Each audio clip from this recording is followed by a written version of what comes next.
Hey everyone, and welcome back. Today, we're journeying back in time to ancient Athens, the very cradle of a concept that shapes our world today.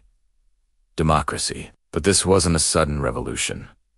It was a slow, messy, and fascinating evolution. So, grab your virtual togas, and let's explore how the idea of people power was born. Before democracy, Athens was like many other city-states, ruled by a handful of wealthy, powerful aristocrats. Think of it as an exclusive club where only the elite had a say. This often led to social tension and inequality. One of the first figures to tackle this was Solon, around 594 BCE.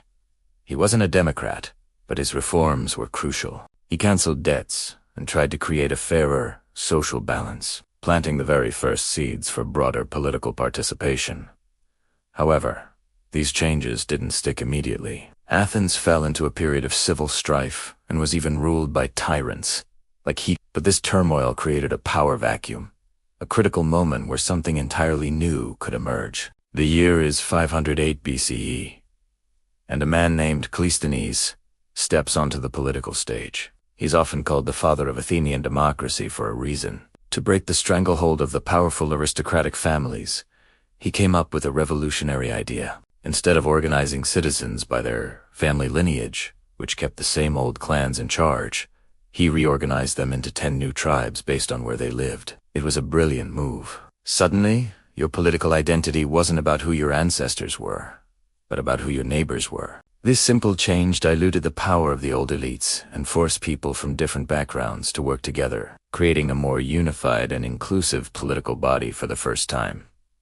So, what did this new democracy actually look like in practice? Forget everything you know about modern elections. The Athenians practiced direct democracy. There were no presidents or prime ministers elected to make decisions for them. Instead, any eligible citizen could go to a hill called the Nix, stand before the assembly, and directly debate and vote on everything, from laws about trade to decisions about going to war. Imagine thousands of your fellow citizens gathered, passionately arguing over the future of your city. It was a vibrant, and probably very loud, system.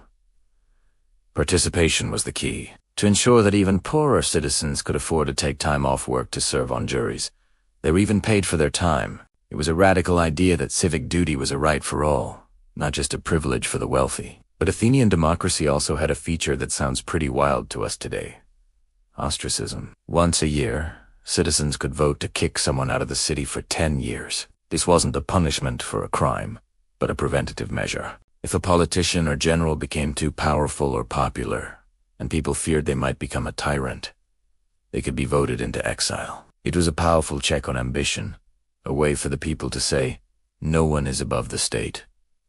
The person's property wasn't confiscated, and their family could stay. It was simply a political timeout to protect the democratic system itself. Now, it's crucial to understand the limitations of this people power. When we say citizens, the Athenians had a very narrow definition. If you were a woman, you had no political voice. If you were a slave, which made up a huge portion of the population, you were property, not a person with rights. And if you were a foreigner living and working in Athens, a metic, you were also excluded. So, in reality, this groundbreaking democracy was run by a minority of the total population: freeborn, adult Athenian males.